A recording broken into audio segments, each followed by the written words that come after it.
इस अनुग्रहित सुबह में मेरे सभी श्रोताओं के साथ मैं मसीही अभिवादन बांटती हूँ।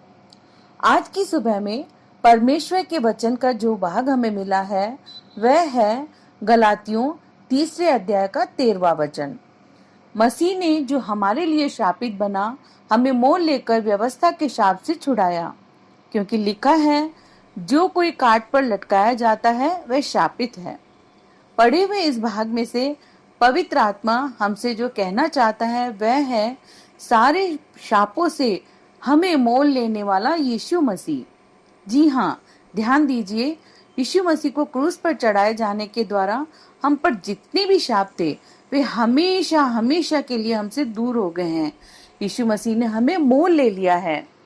पवित्र शास्त्र पढ़कर उस पर मनन कर यीशु पर विश्वास करने वाला एक भक्त जानता है कि यीशु मसीह को क्रूस पर चढ़ाया जाना अत्यंत भयानक था, इतनी पीड़ा से भरा था जो सोचा भी नहीं जा सकता है।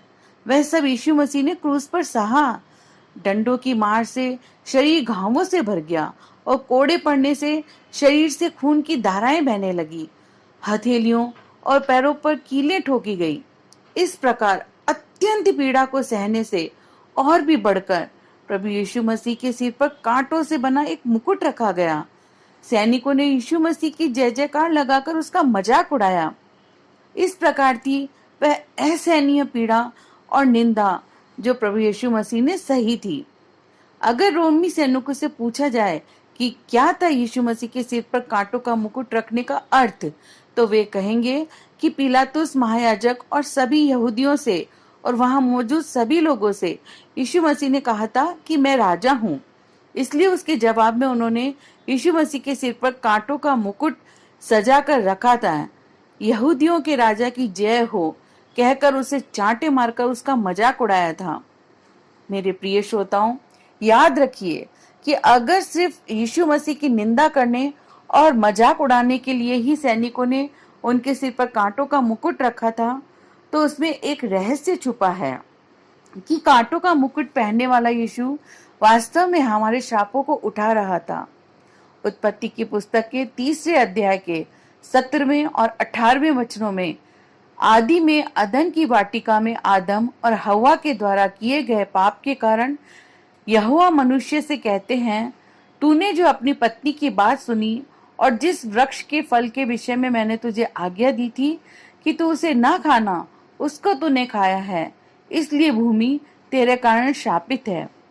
तू उसकी उपज जीवन भर दुख के साथ खाया करेगा। अगले वचन पर ध्यान दे, और वह तेरे लिए कांटे और ऊंट कटारे उगाएगी और तू खेत की उपज खाएगा। अर्थात पाप के फल के रूप में शापित भूमि से कांटे और ऊंट कटारे उगी। अगर ऐसा है तो कांटों का पाप और पाप के फल मृत्यु से भूमि को मिले शाप से बड़ा संबंध है।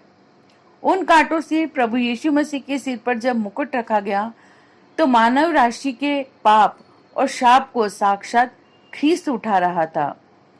अगर वह कांटों का मुकुट यीशु मसीह के सिर पर रखा गया था ताकि रोमी सैनिक राजा की जय हो कहकर उसका मजाक उड़ा सके, तो वे क्या कर रहे थे? केवल वे ही नहीं जानते थे, बल्कि उनके और सारे जगत के पापों को क्षमा करके यीशु अपना प्रेम प्रकट कर रहे थे।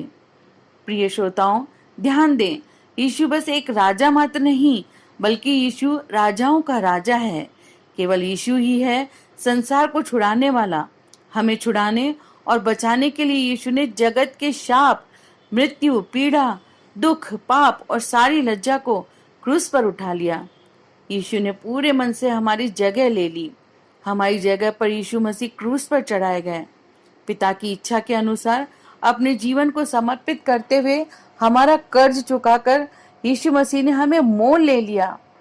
कांटों के मुकुट से जो हम सीखते हैं वह है मानव जाति से प्रभु यीशु मसीह का गहरा प्रेम। हमारे शाप को यीशु ने उठा लिया और हमें आजाद कर दिया। आइए आंखें बंद करें और प्रार्थना करें। हे पवित्र पिता परमेश्वर, आज इस वचन के आगे अगर कोई किसी भी शाप के बंधन में है तो आज सुबह यीशु मसीह के नाम में सारे शाप के बंधन टूट जाएं और वे आजाद होकर यीशु से प्रेम करें।